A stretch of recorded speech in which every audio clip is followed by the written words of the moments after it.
দেবীনগর ঈদগাহের মাঠ আমি অন্তত 10 বার পরিবর্তন করতে চেয়েছি।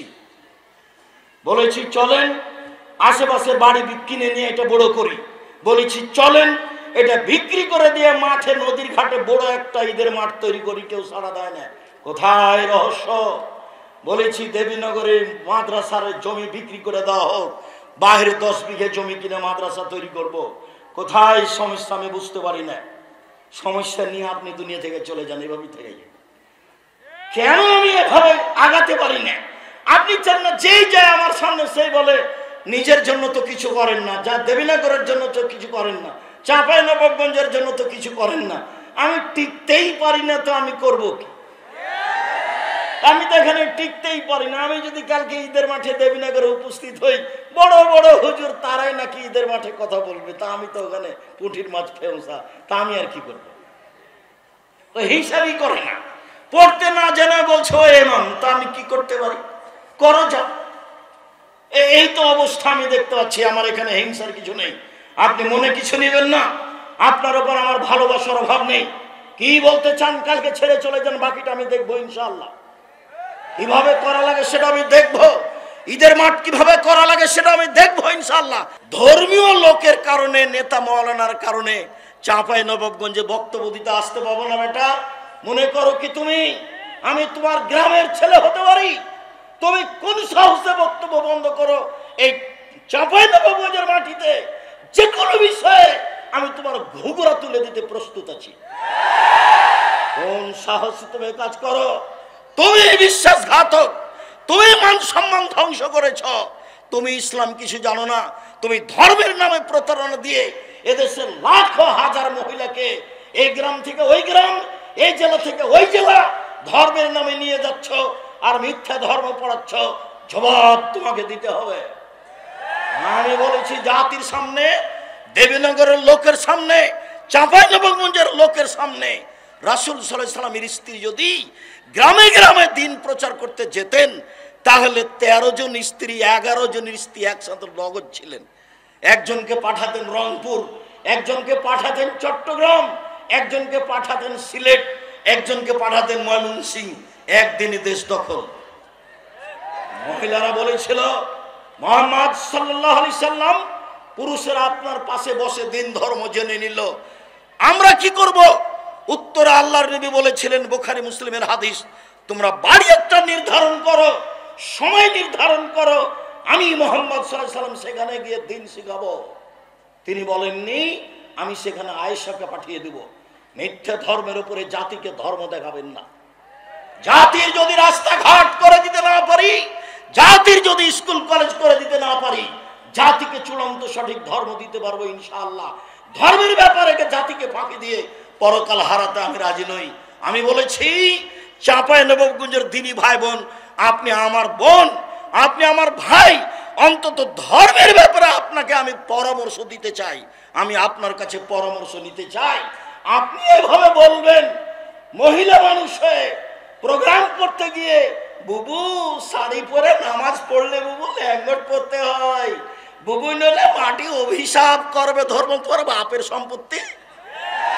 তুমি এই কথা বললে কেন? তোমার নেতাকে চ্যালেঞ্জ, তোমার জাতিকে চ্যালেঞ্জ, তোমার বাপকে চ্যালেঞ্জ, তোমার বংশকে চ্যালেঞ্জ। প্রমাণ করো দেখি আমি বেঁচে আছি। ধর্মকে উল্টা করে দেখে হিসাব দেখাবে না। আমার বুঝে তোমার শতকরা ধর্ম কথা মিথ্যে।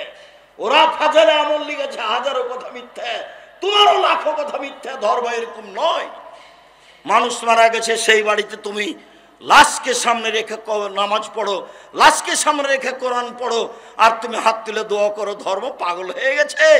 ধর্ম রাজশাহী चांपाइनबाबगंज हवाई लड्डू, दोनों हाथ में लड्डू है, जो चाहे उसको खा ले, जो चाहे उसको छोड़ दे। भूल हिसाब তোমাকে, তোমার লোকজনকে, তোমার সবকিছুকে এই মিথ্যা ধর্ম থেকে ফিরে আসতে হবে। একদিনের জন্য বেঁচে থাকলে সঠিক পথে বেঁচে থাকার চেষ্টা করি। আমাকে দেশ দখল করতে হবে এই জিম্মেদারি দেওয়া হয়নি। বহু নবী দুনিয়া থেকে চলে গেছেন, একটা মানুষে হেদায়েত হয়নি। বুখারী মুসলিমের একটা হাদিসে এসেছে, আল্লাহর নবী বলছেন, আমার সামনে একজন নবী পার হলেন, তার সাথে একজন লোক আছে, মানে ওই নবী সারা জীবন দাওয়াত দিয়ে মাত্র একজন লোক হেদায়েত হয়েছে। তিনি বললেন, আমার সামনে দিয়ে আর একজন নবী পার হলেন, দেখলাম তার সামনে তার সাথে দুইজন লোক আছে। মানে ওই নবী সারা জীবন দাওয়াত দিয়ে মাত্র দুইজন লোককে হেদায়েত করতে পেরেছেন। আল্লাহর নবী বলছেন, আমার সামনে দিয়ে একজন নবী পার হলেন, লাইসা মাহু আহাদুন, তার সাথে কেউ নেই।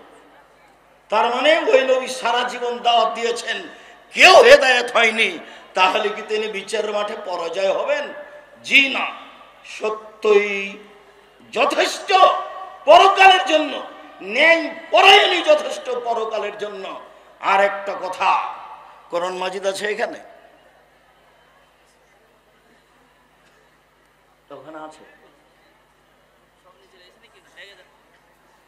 আমি আপনাকে বলি আর একটা কথা, ব্যক্তিত্ব লাগে, স্বাধীনতা লাগে।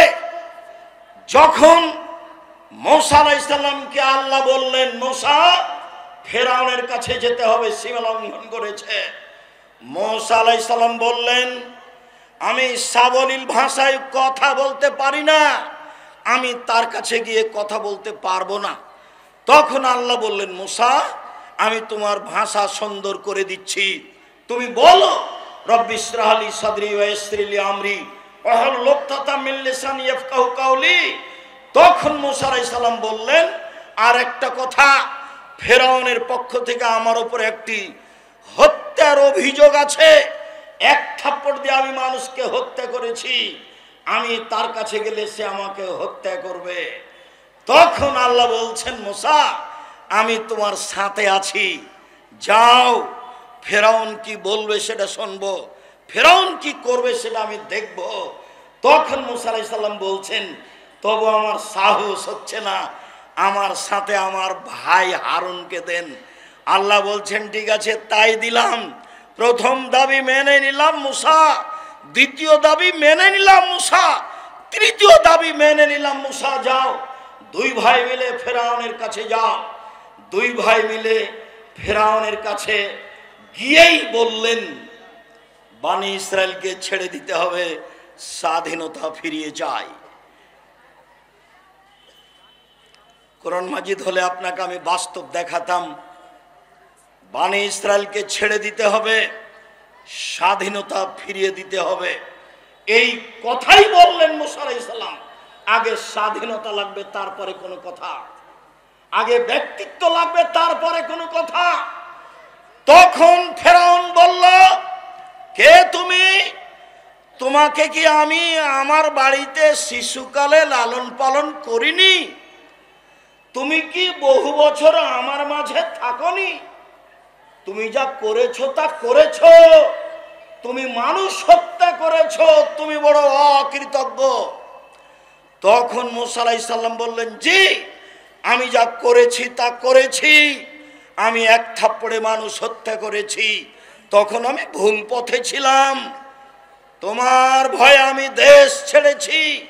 আমার প্রতিপালক আমাকে নবী করেছেন, জ্ঞানে গুণে পূর্ণ করেছেন, তুমি আমার প্রতি অনুগ্রহ করেছ, শিশুকালে আমাকে লালন পালন করেছ, বহু বছর তুমি তোমার বাড়িতে আমাকে রেখেছ, তুমি আমার প্রতি অনুগ্রহ করে তুমি খোঁটা দিয়েছ, খোঁটা দিয়ে তুমি বনি ইসরায়েলকে দাস দাসীতে পরিণত করেছ, তুমি বড় উদ্ধত স্বৈরাচার সীমা লঙ্ঘন করেছ।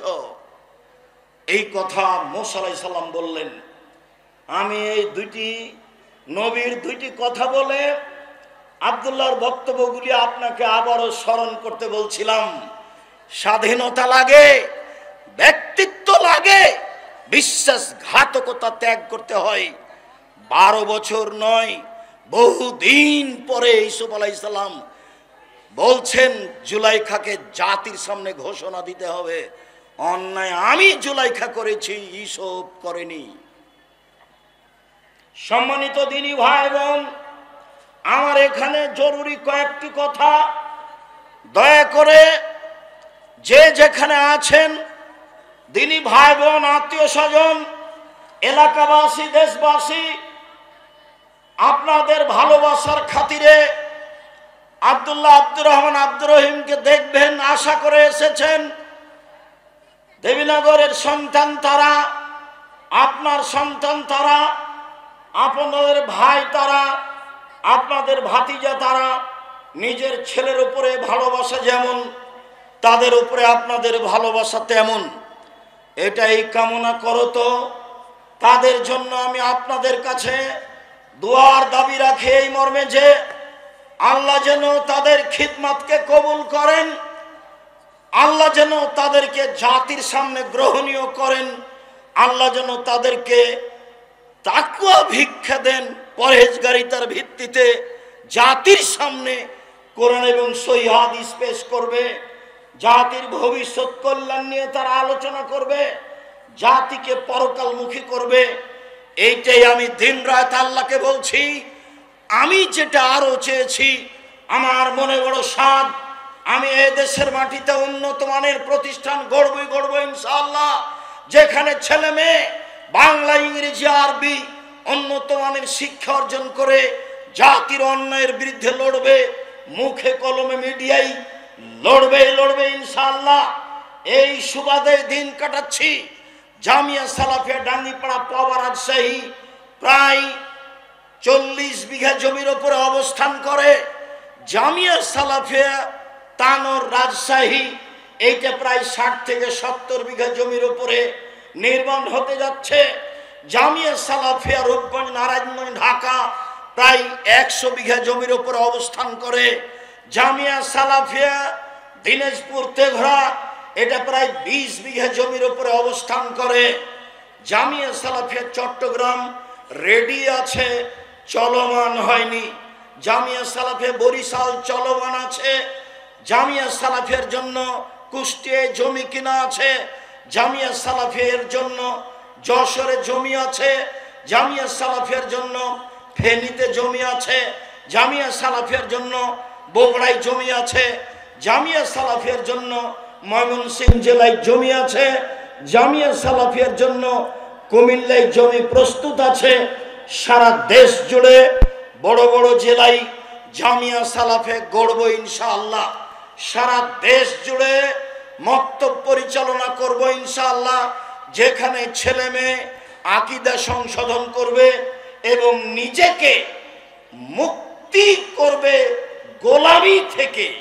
লন্ডন আমেরিকায় যাই, যেতেই মিথ্যা কথা বলা লাগে, ওই দেশে গিয়ে সুদ নিয়ে জীবিকা নির্বাহ করা লাগে, মিথ্যা করে একটা মেয়েকে বিবাহ করা লাগে, তাহলে 2 জন লোকের ভাতা পাওয়া যায় এমনিতে। বউ সাজে যেই সেও টাকা পায়, বউ সাজায় যে সেও টাকা পায়। ভিত্তি হচ্ছে সুদের উপরে, চলাফেরা হচ্ছে মিথ্যার উপরে। বিদেশে গিয়ে দিন ধর্ম বিক্রি করে, স্বাধীনতা বিক্রি করে মুসলিম দিন কাটায়। পদ্মা সেতু তৈরি করে বিদেশের লোক, বাংলাদেশের লোক তারা লেবার হিসাবে কাজ করে। আমাকে বলছে আব্দুর রাজাক সাহেব, আপনি জামিয়া সালাফিয়া সায়েন্স খুলেন না কেন? আমার জন্মভূমি দেবীনগরে সায়েন্স আছে, এদেশের বড় বড় স্কুলে সায়েন্স আছে। তার ছেলের ফলাফল কি আমাকে শোনান। বাপে তো বহু টাকা খরচ করেছে, লক্ষ লক্ষ টাকা খরচ করে ছেলেকে মানুষ করেছে। ফলাফলে দেখা গেল সেই দিন বেশ হুঁশিয়ার, বুদ্ধিমান, সচেতন, মেধাবী ছেলেটা, দেবীনগরের ছেলেটা গাড়ি থেকে নামলো। পরনে প্যান্ট আছে, প্যান্ট টাকনোর নিচে আছে, দাড়ি চাঁচা আছে, হাতে সিগারেট আছে, গলায় টাই আছে। এইভাবে গাড়ি থেকে নামলো। একটু পরে গাড়ি থেকে নামলো বৌমা, হালকা হালকা গায়ে কাপড় আছে। একটু পরে নাতনি গাড়ি থেকে নামলো, পুতিন গাড়ি থেকে নামলো, গায়ে কাপড় নেই। দেখি গাড়ির পিছন দিকে কুকুর আছে। বলেন টাকাটার অবস্থা কি হলো? এরই নাম সায়েন্স। এবার আপনি দেখতে পারেন, বাড়ি যান ঢাকায়, ঢাকায় আপনার ওই পিজি হাসপাতালে ছেলে প্রতি মাসে 3 লক্ষ টাকা মাসে বেতনে চাকরি করে। প্রেসক্রিপশন ওই কোম্পানি লিখেছে যে কোম্পানি তাকে টাকা দেয়। ও জানে এর চেয়ে ওষুধ ভালো আছে। ও তো শয়তান, ও একটা আস্ত শয়তান, ও একটা প্রতারক। আপনারা বাপ মা প্রতারক। আপনি আপনার ছেলে মেয়ে কবর দিয়েছেন। এই জাতীয় শিক্ষিত, এই ব্যক্তিও শিক্ষিত। এই ছেলে মেয়ের কি উপকার করতে পারে? আমার নামে 5,000 কোটি টাকার মামলা হবে কেন? আমি ঠাকুরের কি করেছি? ঠাকুর বলেছে ও কালিমা তোমার আকাশ, ও মা তোমার বাতাস। আমি বলেছি ও ঠাকুর তোর বাপের আকাশ, কালিমার বাপের আকাশ। ঠাকুর জাতির শত্রু, ঠাকুর বাঙালির শত্রু, ঠাকুর জাতির শত্রু, ঠাকুর বাঙালির শত্রু, ঠাকুর ঢাকা বিশ্ববিদ্যালয়ের শত্রু, ঠাকুর বাংলা ভাষার শত্রু। আরে ঠাকুর হলো ইংরেজদের দালাল। যেদিন আমি মুসলিম ইংরেজদের নির্যাতনে জেলে আছি, সেদিন ঠাকুর লন্ডনে থাকে। এর নাম ঠাকুর। ঠাকুর সবচেয়ে বড় বদ মানুষ এই বাংলার ইতিহাসে, ভারতের পাতায় সবচেয়ে বদ মানুষ এই ঠাকুর। যতবার বলেছে ও মা তোমার আকাশ, ও মা তোমার বাতাস, ততবার ঠাকুর বলেছে ও কালিমা তোমার আকাশ, ও কালিমা তোমার বাতাস। আমি আব্দুর রাজ্জাক বিন ইউসুফ, আমার ছেলে মেয়ে এই গান পড়তে পারে না, অসম্ভব। আপনার মতো কাপুরুষের সন্তান পড়তে পারে, আপনাকে আমি শিক্ষিত মনে করি না। আমি যে অশিক্ষিত আপনি এই কথা আমি আজ থেকে না 30 বছর আগে বলেছি। আপনাকে, আপনার ছেলেকে, আপনার মেয়েকে, আপনার বাপকে, আপনার জাতিকে, আপনার বংশকে যদি আমি অশিক্ষিত প্রমাণ করতে না পারি, জাতির সামনে বক্তব্য দেব না। নতুন এই কথা বলিনি, বাংলার মাটিতে 30 বছর থেকে বলে আসছি। বিদ্যা কাকে বলে আগে নিচেকে জানতে হবে, তারপরে বাচ্চাকে বিদ্যা দিতে হবে। আপনার বাচ্চা বিদ্যাইটা বুঝতে পারলো না। বলেছি আমি 71 সাল থেকে নিয়ে এখন পর্যন্ত কোন শিক্ষিত মানুষ শিক্ষামন্ত্রী হয়নি এদেশে। যাওয়ার সময় একটা বই সাথে নিয়ে যাবেন, বইয়ের নাম হচ্ছে শিক্ষা বনাম জাহেলিয়াত। আপাতত 1 থেকে 10 পর্যন্ত বিদ্যা নাকচ করা হয়েছে। নিয়ে যাবেন সাথে, বইয়ের নাম হলো শিক্ষা বনাম জাহেলিয়াত। আরে বেগম রোকেয়া শিক্ষিতা মহিলা হলো কিভাবে? অবাক কথা। সেদিন চাঁপাইনবাবগঞ্জ ট্রেন স্টেশনে কথার কথা, যারা চাঁপাইনবাবগঞ্জে পরহেজগার মহিলা হজ করতে যাবে, তো স্টেশনে গেছে, তখন স্বামীকে, দেবরকে, ভাসুরকে বলেছে যে একটু পর্দার ব্যাপার, আমরা এখানে ট্রেন স্টেশনে বসে আছি, তোমরা একটা চাদর আমাদের গায়ের উপর দিয়ে দাও। এবার ট্রেন স্টেশন মাস্টার পাশ দিয়ে হাঁটছে প্ল্যাটফর্ম, আর বলছে কি ব্যাপার, কিসের বস্তা এগুলি? লাথি মেরে মেরে দেখছে কি ব্যাপার, কিসের বস্তা এগুলি? বেগম রোকেয়া নিন্দা করছে আপনাকে। বেগম রোকেয়া শিক্ষিতা মহিলা হলো কিভাবে? আপনি তার বইটা পড়ে দেখেন, থুথু দিতে হবে। আমি বললাম ও কাজী সাহেব, আপনার যে খাতার বিবাহ স্টেশনের জন্য আছে, ওইটাকে আমি টয়লেট পেপার হিসাবে ব্যবহার করা পছন্দ করি না। কেন? ওতে 4 জনের সাক্ষী আছে, 4 জনের সাক্ষী জেনা প্রমাণ করা লাগে। জেনা প্রমাণ করতে কয়জন সাক্ষী লাগে? 4 জন। তো বিবাহতে তো আল্লাহর নবী 2 জনের কথা বলেছেন, তো এটা কি জেনা প্রমাণ করছেন না বিবাহ? তো বলেন তো আপনার খাতা খান কেমনে চলতে পারে, কিভাবে চলতে পারে? মানে আব্দুল্লাহ যেটা বললো সব কিছুই মিথ্যার উপরে চলছে, সব কিছু। যেটা আমি বলেছি আমার দেবীনগর জন্মভূমি গ্রাম হিসাবে, যে দেখো ডুলি বিবি প্রথা এমন ভাবে ভুলে যেতে হবে, ডুলি বিবি শব্দটার মুখের উপরে পেশাব করে দিতে হবে। আজ থেকে নিয়ে 20 বছর পরে কোনো ছেলে কোনো মেয়ে যদি বলে ডুলি বিবি, তাহলে আরো 5 জন যেন বলে ডুলি বিবি কি গো, ডুলি বিবি কি, তার মানে কি, এটা যেন বলে। এমন ভাবে ভুলে যেতে হবে। মারিয়াম জন বলছে নাসিয়াম মানসিয়া, আমি জাতির অন্তর থেকে মুছে যেতে চাই। আরে ছি ছি ছি, আমি মারিয়াম, আমার বিবাহ হয়নি, আমার স্বামী নেই, আমি জেনাও করিনি। আমি ঈশাকে জাতির সামনে কি দিয়ে বুঝাবো? আমি ঈশাকে জাতির সামনে কি দিয়ে বুঝাবো? আমি যখন ঈশাকে নিয়ে গ্রামে গেলাম, গ্রামের লোক ঠিকই বললো ছি ছি ছি ছি ছি, তোমার মা কত ভালো মানুষ, জেনা করেনি। আরে তোমার বাপ কত ভালো মানুষ, কোনোদিন জেনায় লিপ্ত হয়নি। আর তুমি তার মেয়ে জেনা করেছো, অবৈধ সন্তান কাঁধে করে গ্রামে নিয়ে এসেছো।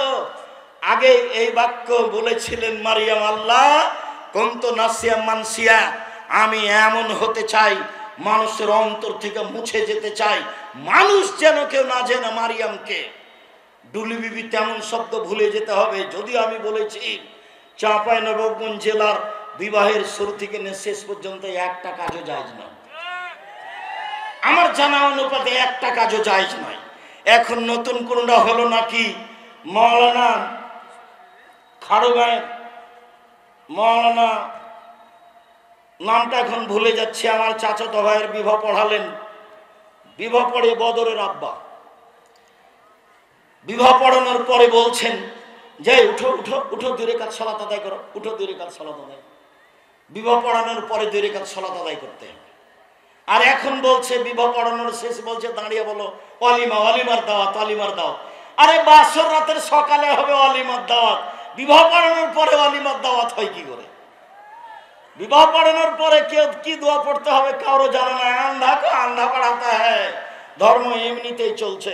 সম্মানিত দিনী ভাই বোন, আমি আপনাদের এখানে যেটা বলতে চাইছি, এ দেশে দুর্নীতি, শয়তানি, ধোঁকাবাজ, রাহাজানি, লুটতরাজ, অবিচার, মারামারি, অন্যায়, পাড়া প্রতিবেশীর সাথে দুরাচার, এইসব গতিবিধি জোরালোভাবে শক্তি প্রয়োগ করে কলা কৌশলে বন্ধ করতে হবে। এইসব কলা কৌশলে বন্ধ করতে হবে। সম্মানিত দিনী ভাই বোন, আমি এখানে কয়েকটি হাদিস, কয়েকটি আয়াত আফসানসে পেশ করি। পেশ করার পূর্বে বলে, এই ছেলে বসো, পরিবেশ নষ্ট করতে চাচ্ছ কেন? কত কষ্ট করে ব্যবস্থা করেছো, কত পয়সা খরচ করে ব্যবস্থা করেছো। আসার পর থেকে কতজন আমাকে অনুরোধ করছে আপনি আমাদের গ্রামের মানুষ কেন আসবেন না, কিন্তু আমি যে আসতে পারবো না এটা যে বুঝাতে চাচ্ছি তো বুঝতে চায় না। তো এত কষ্ট করে এসেছি, সবাই এসেছি। আর আমি ছিলাম গত রাত্রে কুমিল্লায়, প্রতিষ্ঠানে এসেছি, ক্লাস করেছি, অনেক প্রয়োজনীয় কাজ করেছি, তারপরে আমি এসেছি। আমি ক্লান্ত হলাম না, আপনি আমাকে ক্লান্তি দেখাচ্ছেন? চায়ের স্টলে বসে আছেন কেন? আপনার লজ্জা হয় না কেন? শরম হয় না কেন? আমি এখানে কথা বলি, আপনি চায়ের স্টলে বসে আছেন মানে আপনার লজ্জা হয় না কেন? আপনার শরম হয় না কেন? আপনার হায়া হয় না কেন? আপনার ইতস্তবোধ হয় না কেন? আপনি আমাকে কি দেখাতে চাচ্ছেন? বিদ্যা দেখাতে চাচ্ছেন? পয়সা দেখাতে চাচ্ছেন? জি না, ভুল হিসাব, সিদ্ধান্ত পরিবর্তন করতে হবে। আপনি মেয়ে মানুষ, ঢং ঢং করে এসেছেন গল্প করতে করতে, আবার ঢং ঢং করে চলে গেলেন। চলে গেলেন কেন? আমি তো আপনার জন্য এসেছি, আমি তো আপনার জন্য এসেছি, আব্দুল্লাহ তো আপনার জন্য এসেছে, আপনি চলে গেলেন কেন? বাইরে 4-5 জনের সঙ্গে গল্প করছেন কেন? মহিলা মানুষ, আপনার লজ্জা হয় না?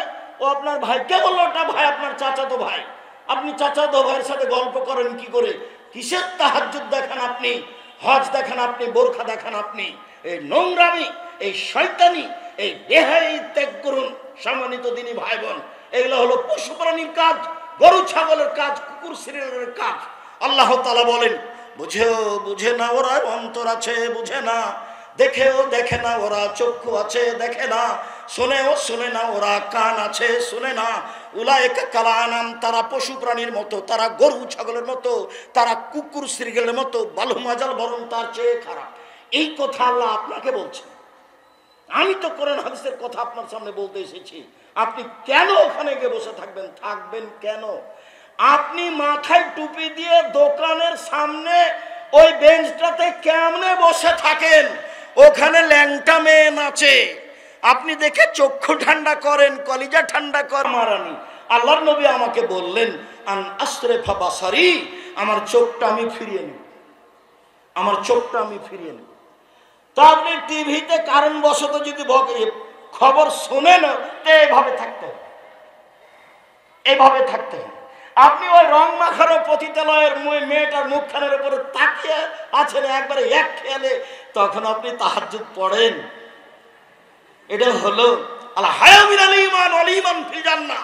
লজ্জাই হচ্ছে ঈমান, ঈমানই হচ্ছে জান্নাত। আল্লাহ হায়া মিনাল ঈমান, ঈমানই হচ্ছে জান্নাত, ঈমানই হচ্ছে জান্নাত, ঈমানই হচ্ছে লজ্জা, লজ্জাই হচ্ছে জান্নাত।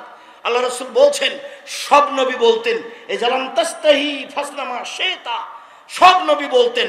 মুসা আলাইহিস সালাম বলেছেন, ঈসা আলাইহিস সালাম বলেছেন, ইব্রাহিম আলাইহিস সালাম বলেছেন, আমাদের নবী বলেছেন, যখন তুমি লজ্জা করবে না তখন তুমি সবকিছুই করতে পারো, যখন তুমি লজ্জা করবে না তখন তুমি সবকিছুই করতে পারো। লজ্জা আছে আপনার? জি না, লজ্জা নেই। বেটি ছেলেটা বলছে আমাদের গ্রামের, ওইটা আমার চাচাতো ভাই, ওটা আমার খালাতো ভাই। তো এখন বিবাহের বৈঠকে যেদিন কি খাওয়াচ্ছে থুবড়া, তখন বলছে যে অমুক ভাই আমরা আর মুখখান ধরে আছে বলে আমরা সারা গ্রামের লোক তার কাছে টাকা পাবো। যুবতী বেটি ছেলেটা লোকটা ছেলেটা যুবকটা মহিলাটার মুখে ক্ষীর তুলে দিল। বউয়ের মুখে ক্ষীর তুলে দিতে হয়, এটা আল্লাহ নবী বলছেন, হাদিস বুখারী মুসলিম। এই পাড়ার সবারই কি বেটি ছেলেটা বউ ধর্ম পাগল হয়ে গেছে? মুরব্বী মানুষরা আপনারা শরম পান না কেন? এই নীতির এই থুবড়া শব্দটাতে পেশাব করে দেন। থুবড়া আর এই দেশে কোনোদিন চলবে না। থুবড়া কি জিনিস? এত নোংরা জিনিস নাম থুবড়া এই শরীয়তে আসতে পারে কি করে?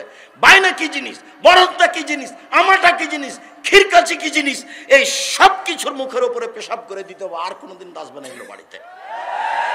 মেয়ের পক্ষ থেকে জয়জন লোক গেছে, ছেলের পক্ষ থেকে তো ডবল আসবে। ধর্ম পাগল হয়ে গেছে। আমের সময় আম দিতে হবে, আটা দিতে হবে, খাসি দিতে হবে। বোকা ছেলে, তুমি দিয়ে আসো তোমার শ্বশুরকে।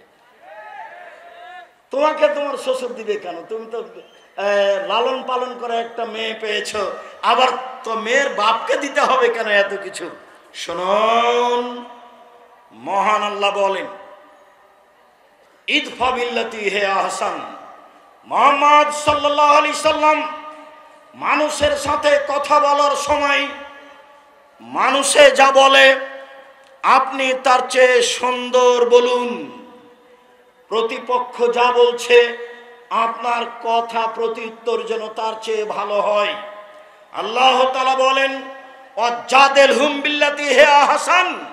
মুহাম্মদ সাল্লাল্লাহু আলাইহি সাল্লাম বাদ বিতণ্ডে, তর্ক বিতর্কে কেউ যদি জড়িয়ে পড়তে চায়, তাহলে ও যা বলছে আপনি তার চেয়ে সুন্দর উত্তম বলবেন। আল্লাহ তাআলা আমাদের নবীকে আদেশ করছেন এইভাবে।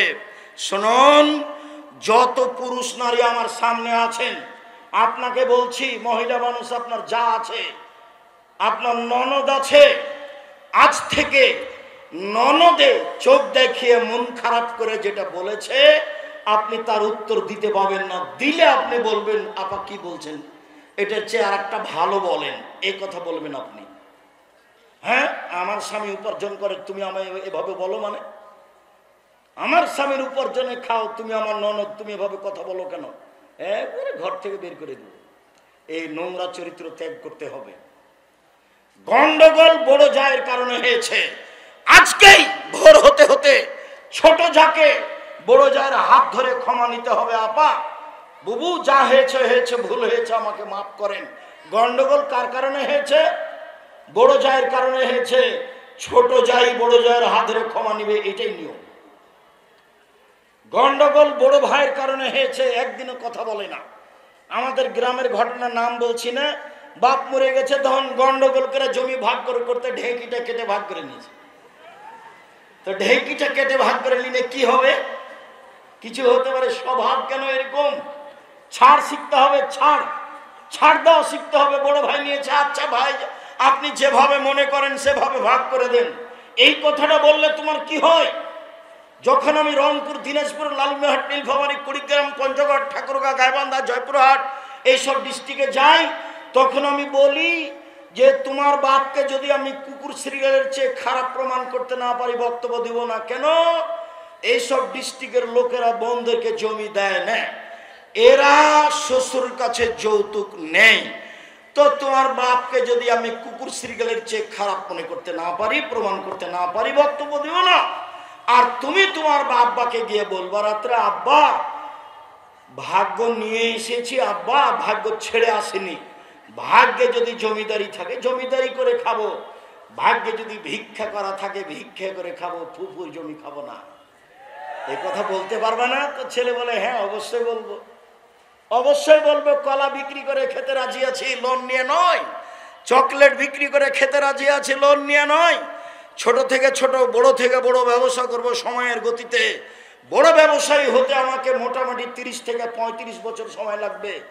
একদিনই হিরোইন কিনলাম, কলকাতায় বিক্রি করলাম, ঢাকায় রাতে রাতে ধনী হয়ে গেলাম, লোন নিয়ে ব্যবসা করলাম। এ ব্যবসা চলবে না। ভাইয়ের সাথে ভালো আচরণ, জায়ের সাথে ভালো আচরণ, বউয়ের সাথে ভালো আচরণ করতে হবে, এ কথা আল্লাহ তাআলা বলেন। শুনুন দিনী ভাই বোন, এক খেয়ালে চেয়ে থাকবেন। কথা অতীব গুরুত্বপূর্ণ। আমার দিনী বোনেরা যারা আছেন, যারা গেছে এসেছে ঢং ঢং করে চলে গেছে, ঢং ঢং করে আপনি বসে থাকেন, আপনার গায়ের উপর দিয়ে আর একজন চলে গেলে আপনি মুখ খুলবেন না। যাক, আপনার গায়ের উপরে পা দিয়ে চলে গেছে, মুখ বন্ধ করে রাখেন, মুখ খুলবেন না। মুখ খুললে বিপদ। আল্লাহর নবী বললেন বাঁচার তিনটা পথ, সমাজে ভালো হওয়ার তিনটা পথ। এক, মুখখান বন্ধ রেখো, জাহান্নাম থেকে বেঁচে যাওয়া, সমাজে ভালো হয়ে যাওয়া। দুই, জরুরি প্রয়োজন ছাড়া বাড়ি ত্যাগ করবা না, জাহান্নাম থেকে বেঁচে যাওয়া, সমাজে ভালো হয়ে যাওয়া। তিন, লেবকালা খাতে পাপের জন্য কাঁদো, পাপের জন্য কাঁদো রাতে, গভীর রাতে, তাহলে আল্লাহর কাছে ভালো হয়ে যাওয়া, জান্নাত পেয়ে যাওয়া, আর সমাজের লোক তোমাকে ভালোবাসবে। কাঁদলে জান্নাত হবেই। আল্লাহর নবী বলেন তিন শ্রেণীর চক্ষু জাহান্নাম দেখবে না, তিন শ্রেণীর মানুষ জান্নাতে যাবেই যাবেই যাবে। এক শ্রেণীর মানুষ বাকাত মিন খাশিয়াতিল্লাহ, যে আল্লাহর ভয়ে কাঁদে, সে জান্নাতে যাবে। দুই, হারাসাত ফি সাবিলিল্লাহ, যে আল্লাহর রাস্তায় পাহারা দেয়, দিন ধর্মের কাজ করে, সে জান্নাতে যাবে। তিন, গাজাতান মাহারিবিল্লাহ, অপর নারীকে দেখে চক্ষু নিচু করে, যে সে জান্নাতে যাবে।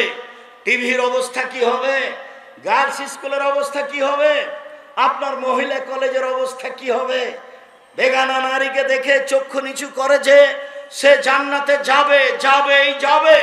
আল্লাহ রাসূল বলছেন লা ইয়ালাজান নারার রাজুলু বাকামিন খাসিয়াতিল্লাহ হাত্তা ইয়ালিদা লাবানু ফি দারে, গাভীর বাঁট থেকে চাপ দিয়ে দুধ বের করে ভিতরে ঢোকানো যায় না, যেমন আল্লাহর ভয়ে কাঁদে যে সে জাহান্নামে যাবে না, তেমন গাভীর বাঁট থেকে, বান থেকে, ওলান থেকে চাপ দিয়ে দুধ বের করে ভিতরে ঢোকানো যায় না, যেমন আল্লাহর ভয়ে কাঁদে যে সে জাহান্নামে যাবে না, তেমন সে জান্নাতে যাবেই যাবে। বলছিলাম মানুষের সাথে ভালো আচরণ করতে শিখুন। বলছিলাম ইবাদতের জগতে সবচেয়ে ভারী নেকির ইবাদত ভালো আচরণ।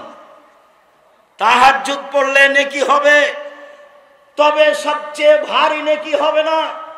হজ করলে নেকি হবে, তবে সবচেয়ে ভারী নেকি হবে না। রমজান মাসে রমজানের সিয়াম পালন করলে এই নেকি, হজ করলে এই নেকি। আপনার দাড়ি পাল্লাই যত ভারী, ভালো চাল চলন, ভালো আচরণের নেকি আপনার দাড়ি পাল্লাই এর চেয়ে হাজারো গুণ, লাখো গুণ বেশি ভারী। আমি একটা হাদিস আগে বলি, এক খেয়ালে চেয়ে থাকবেন, 19-20 হয় না যেন। এই ছেলেরা, আর একজনের গাও থেকে হাত নামিয়ে নাও, আমার দিকে চেয়ে থাকো। আবু দারদা রাদিয়াল্লাহু তাআলা আনহু বলেন রাসূল সাল্লাল্লাহু আলাইহি সাল্লাম বলেছেন ইন্না আফকালা শাইইন ইদাউ ফি মিজানিল মুমিন ইয়াউমাল কিয়ামা খুলুকুন হাসান। মুমিন পুরুষ নারীর নেকির পাল্লায় সবচেয়ে যেটা ভারী নেকি রাখা হবে, মুমিন পুরুষ নারীর বিচারের মাঠে নেকির পাল্লায় সবচেয়ে যেটা ভারী নেকি রাখা হবে, সেটা হলো ভালো আচরণ, ভালো চাল চলন। লোকে বলে ছেলেটার স্বভাব ভালো, লোকে বলে ছেলেটার চাল চলন ভালো, এটাই হলো স্বভাব ভালো। লোকে বলে দুনিয়ার খারাপ, লোকে বলে শয়তান। ও দুমাখার কথা বলিও না তো, তাহলে তার চাল চলন খারাপ, এটা মানুষে বুঝে। আবার একটু বলি, এখানে একটা অটো দাঁড়িয়ে আছে, আমি বসে আছি, আর আপনি অটোতে উঠেছেন, উঠতেই লোকটা টান দিয়েছে, এখন আপনি আমার মুখের উপরে পড়ে গেছেন ব্যাগটা নিয়ে। তা আমি বললাম বসেন বসেন বসেন, কোনো সমস্যা নেই, বসেন। এইটা একটা আচরণ। আমি বললাম চোখ নাই, চোখ নাই, দেখতে পান না, এরকমভাবে উঠেন কেন, মানুষের গায়ের উপরে পড়ে যান, এটা একটা আচরণ। বলেন তো কোনটা ভালো? তাহলে মানুষ ভালোটা বুঝে। এইটার নেকি সবচেয়ে ভারী নেকি দাঁড়ি পাল্লায়। মনে রাখবেন, হিন্দুদের দাঁড়ি পাল্লা বিচারের মাঠে হবে না। কেন? তাদের নেকি নেই। ইহুদিদের দাঁড়ি পাল্লা বিচারের মাঠে হবে না। কেন? তাদের নেকি নেই। খ্রিস্টানদের দাঁড়ি পাল্লা বিচারের মাঠে হবে না। কেন? তাদের নেকি নেই। কাদিয়ানি, শিয়া, এ আকীদার যারা, তাদের বিচারের মাঠে পাপ নেকি ওজন হবে না, কেননা তাদের নেকি নেই। আল্লাহ তাআলা বলছেন ওয়ায়ুখাযু বিন-নাওয়াসি ওয়াল আকদাম, তার পা এবং মাথা ধরে তাকে টেনে হেঁচড়ে জাহান্নামে নিক্ষেপ করা হবে, তার পাপ নেকি ওজন হবে না।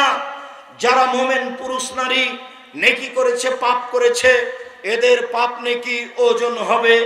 একাধিক আয়াত, একাধিক হাদিস বলছিলাম, মনে রাখা ভালো হবে। বিচারের মাঠে সবচেয়ে ভারী নেকির ইবাদত হলো ভালো চালচলন, ভালো আচরণ। ভালো চালচলন দিয়ে জান্নাতুল ফেরদাউস পাওয়া যায়। এমন কোন ইবাদত নেই যা দিয়ে সরাসরি জান্নাতুল ফেরদাউস পাওয়া যাবে।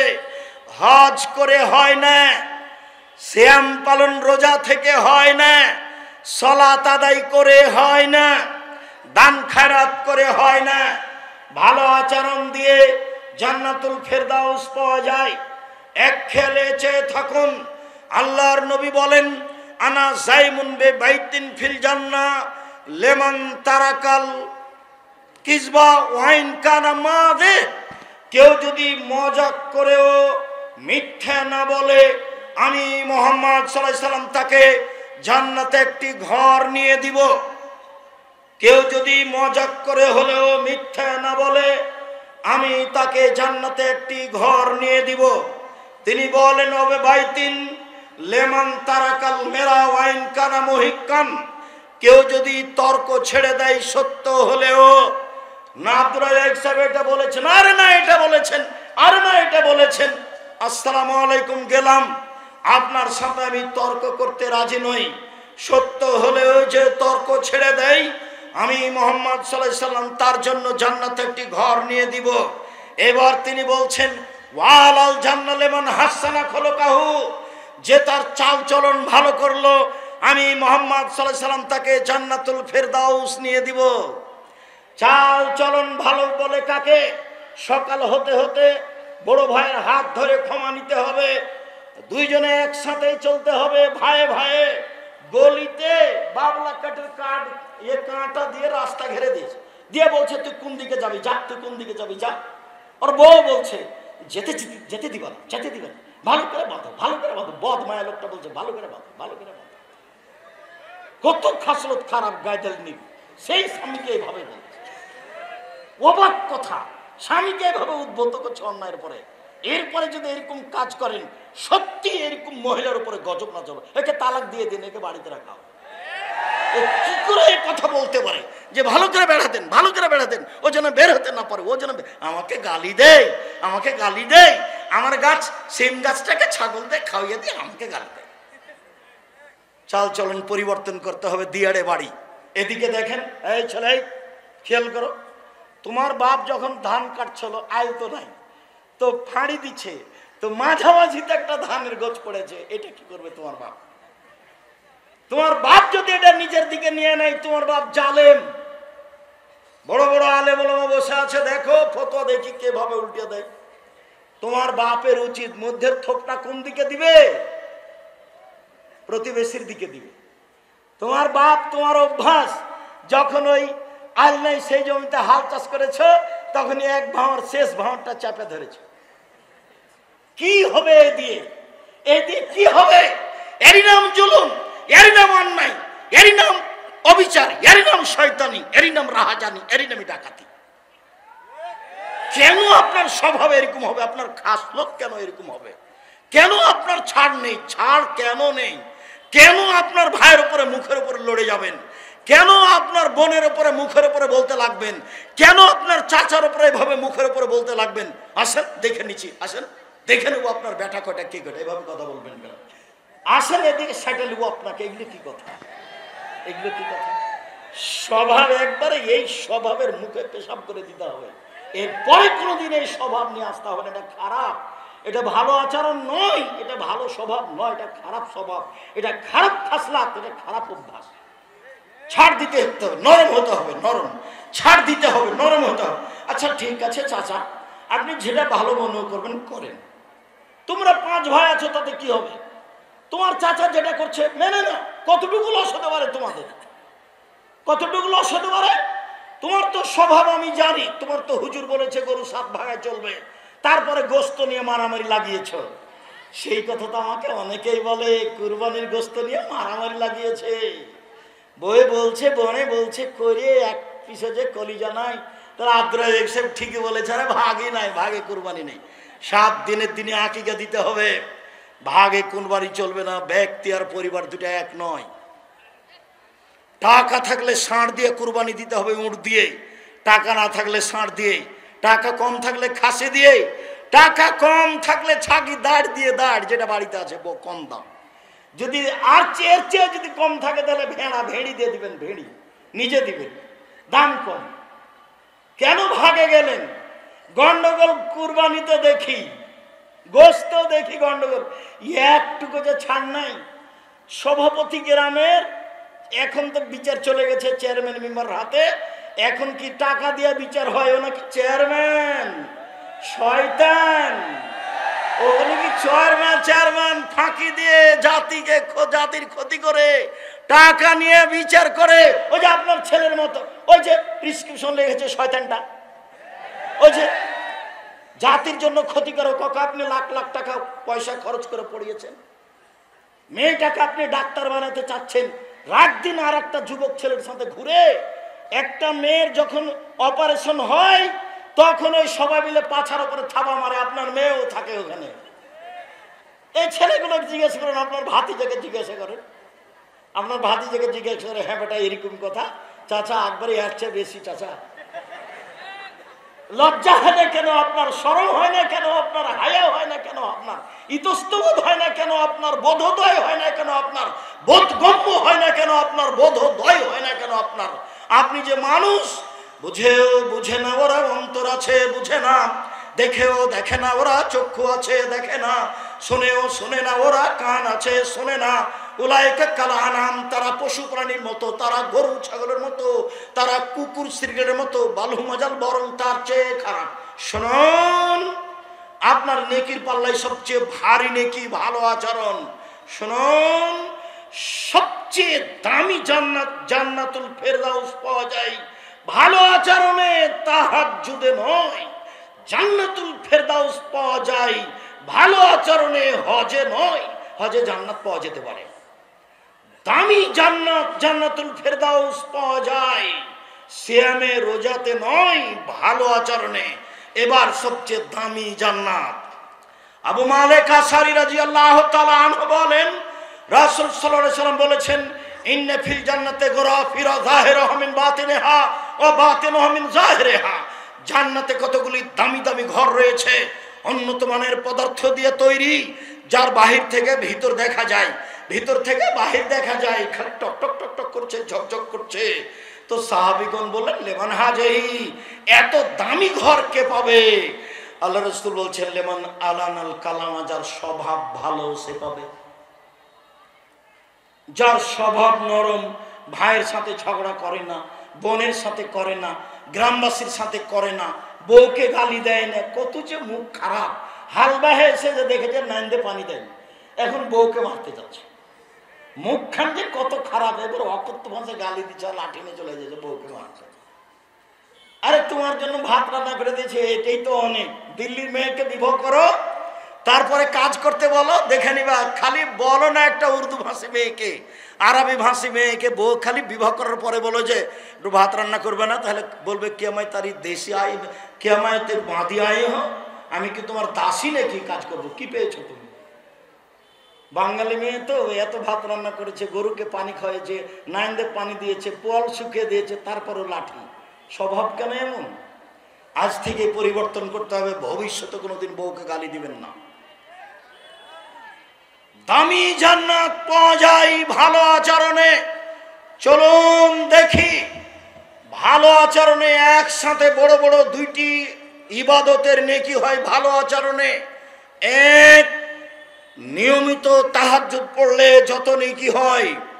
2, নিয়মিত রোজা থাকলে যত নেকি হয়। 2টা মিলে যত নেকি হয়, ভালো আচরণে তত নেকি হয়। আয়েশা রাদিয়াল্লাহু তাআলা আনহা বলেন, ইন্নামাল মুমিন ইয়াজুদু বিহুসনি খুলুকিহি দারাজাতাস সাইমুল কায়েম। তাহাজ্জুদ পড়ে যত নেকি হয়, নিয়মিত নফল সিয়াম রোজা থেকে যত নেকি হয়, ভালো আচরণে তত নেকি হয়। আজকে এই চাল চলন পরিবর্তন করতে হবে। জিন্দেগিতে কোনো মুরব্বী মানুষের উপরে ক্ষেপতে হবে না, অপমান করতে হবে না, ধমকাতে হবে না, ছাড় দিতে শিখতে হবে। সম্মানিত দিনী ভাই বোন, আমি আপনাকে আন্তরিকভাবে অনুরোধ করছি, আমি আপনার বাড়ির মানুষ, নিজের জন্য যেমন ভালো হওয়া চাই, আপনার জন্য তেমন ভালো হওয়া চাই। ছেলেরা শোনো, আমি তোমাদেরকে বলতে চাচ্ছি, তোমরাও তাড়াতাড়ি ফিরে আসো।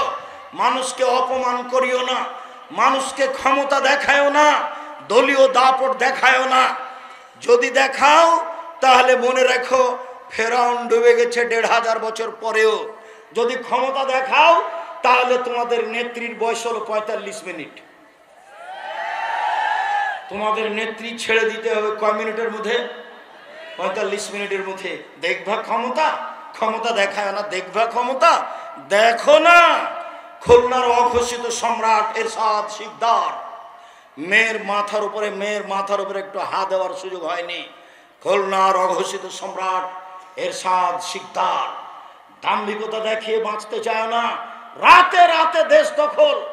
সকালে বললেন কুয়েত হলো ইরাকের 19তম প্রদেশ। এরপরে এমন ভাবে চলে গেলেন প্রেসিডেন্ট সাদ্দাম দেশ থেকে, নিজে দেশের জজের হাতে ফাঁসি নিয়ে বিদায় নিলেন। নিরুপায়। দেখবেন নিরুপায় কাকে বলে দেখতে হবে হাতে নাতে 45 মিনিট। দেশের আলেম ওলামাকে জেলে দিয়ে, দেশের আলেম ওলামাকে ফাঁসি দিয়ে, দেশের জ্ঞানী গুণীকে জেলে দিয়ে, দেশের বিচারকে উঠিয়ে দিয়ে, বিদেশ থেকে টাকা পয়সা নিয়ে দেশ উন্নয়নের নামে কোটি টাকা আত্মসাৎ করে, মানুষজনকে জেলে রেখে, চোখ বন্ধ করে রেখে, দেশ বিদেশে গুম করে দিয়ে শেষ পর্যন্ত 45 মিনিটের মধ্যে দেশ ছেড়ে দিতে হয়েছে। তার নাম অত্যাচার। মনে রেখো, জুলুমবাজি করে এক ভাইয়ের জমি বেশি হাল বেয়ে নিয়ে, একটা থোপ নিজের দিকে করে নিয়ে বেশি দিন টিকা যায় না। একদিন বয়স ছিল 40, দেখা গেল 60, দেখা গেল একদিন নেই, এরই নাম বয়স। সম্মানিত দিনী ভাই বোন, নাওয়াস ইবনে সামান বলছেন, আমি আল্লাহর নবীকে বললাম, আল্লাহর নবী, পাপ কি জিনিস, নেকি কি জিনিস? আল্লাহ রাসূল বললেন, নেকি হলো ভালো আচরণ।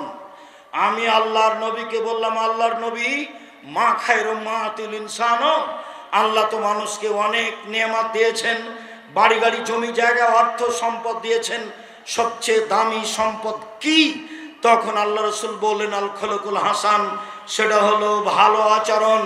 সম্মানিত দিনী ভাই বোন, রাসূল সাল্লাল্লাহু আলাইহি সাল্লাম বলেন, আল্লাহ তাআলা বলেছেন এই সদাচরণ, আল্লাহ বলছেন সদাচরণকে, এই সদাচরণ শোন, মান ওয়াসালাকে ওয়াসালতুহু, তোকে যে নিবে আমি আল্লাহ তাকে নিব, তোকে যে ছেড়ে দিবে আমি আল্লাহ তাকে ছেড়ে দিব। সদাচরণ আল্লাহর আরশ ধরে ঝুলন্ত অবস্থায় বলে, সদাচরণ আল্লাহর আরশ ধরে ঝুলন্ত অবস্থায় বলে, মান ওয়াসালানি ওয়াসালাহুল্লাহ ওয়া মান কাতানি কাতাহুল্লাহ, যে আমাকে নিবে আল্লাহ তাকে নিবেন, যে আমাকে ছেড়ে দিবে আল্লাহ তাকে ছেড়ে দিবেন। যার ভালো আচরণ নেই তার আল্লাহ নেই। আব্দুর রাজ্জাক সাহেব, যার আল্লাহ নেই সে খায় কিভাবে? হিন্দু যেভাবে খায়, হিন্দু খেতে পায় না, ও এভাবে পায়। সম্মানিত দিনী ভাই বোন, শেষে চলে আসলাম। আল্লাহ রাসূল বলছেন সবাই গ্রামবাসী, দেবীনগরের পুরুষ নারী এইভাবে থাকতে হবে। আল মুমিন লিল মুমিন কাল বুনিয়ান, একজন মোমেন পুরুষ নারী আর একজনের সাথে প্রাচীরের মতো। সুম্মা সাব্বাকা বাইনা আসাবিহি, ডান হাত বাম হাতের আঙ্গুলের ভিতরে ঢোকালেন। দেখেন দেখেন মহিলারা, আপনারা দেখেন এইভাবে থাকবে পুরুষ নারী। বুবু বুবু বলে কি বলছেন আপনি? এইভাবে ইনিস্তাকারাহ ইস্তাকা করলো, মাথায় ব্যথা হলে সব ব্যথা। আমি যদি বিপদে পড়ি তাহলে আপনিও বিপদে পড়বেন, তার নাম মোমেন পুরুষ। আমি বিপদে পড়েছি তো আপনি খুশি হয়ে বলছেন ঠিক হয়েছে ঠিক হয়েছে ঠিক হয়েছে। এই স্বভাব ঠিক নয়। আমার নিজের চোখে দেখা গরু জবাই করতে দেখেছি আমি নিজে। আর একজন প্রতিপক্ষের লোক বিপদে পড়েছে, তখন গরু জবাই করেছে। শুকরিয়া, এই আচরণ ছেড়ে দিয়ে ভালো আচরণ গ্রহণ করতে হবে।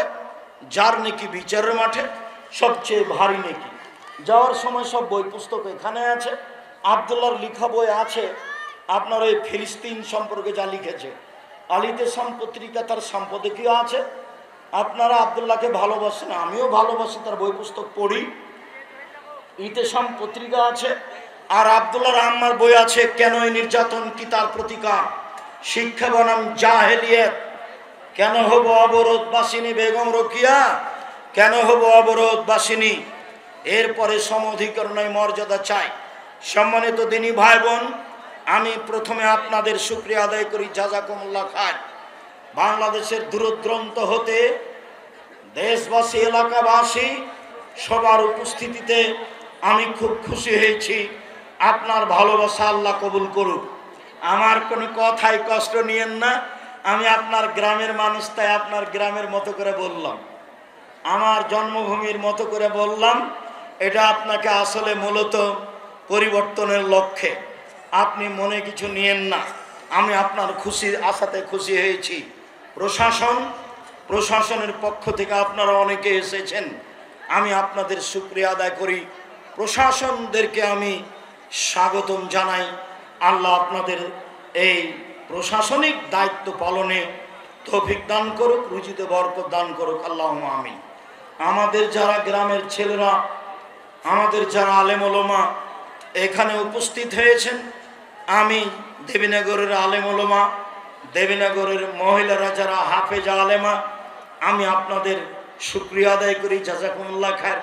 আপনারাও আমার অজান্তে অনেকে কোরআনের হাফেজা, আপনারা অনেকে দাওরা পাস করেছেন, আপনারা অনেকে ভালো জ্ঞান অর্জন করেছেন।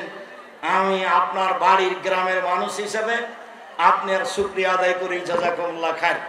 দেবীনগরের আলেম ওলামা, আমার মিতে আব্দুর রাজাক সালাফি, অনেক দিনের সাথে থাকা মানুষ, বড় ভালো বিদ্বান মাওলানা সুলতান চাটাইডুবি মাদ্রাসার প্রধান শিক্ষক, এনারা আমার খুব সিনিয়র মানুষ, বেশি সিনিয়র এবং সম্মানী বড় আলেম। আমি তাদের মন থেকে শ্রদ্ধা করি। দেশবাসী যারা আপনারা আলেম ওলামা, আমি আপনাদেরকে যথাযথভাবে মূল্যায়ন করতে চাই।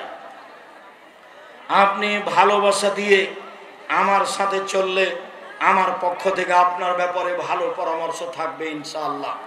কোনো কথাকে সামনে নিয়ে মন খারাপ করবেন না। সাথে সাথে বই পুস্তকগুলি সবাই নিয়ে যাবেন, আমার দিনী বোনেরা নিয়ে যাবেন। আদর্শ নারী, আদর্শ পরিবার, আদর্শ পুরুষ, এগুলো আপনার জন্য লেখা আছে। আদর্শ নারী, আদর্শ পুরুষ, আদর্শ পরিবার, এগুলো আপনার জন্য লেখা আছে। আর দোয়ার বইটি আছে আমার লেখা, প্রায় 35টি হাদিস আছে হাত তুলে দোয়া করার, 14টা স্থান আছে কোথায় কোথায় হাত তুলে দোয়া করতে হবে। আমাদের দাওয়া এলাল্লাহর ছেলেরা প্রতি বছর প্রোগ্রাম করুক।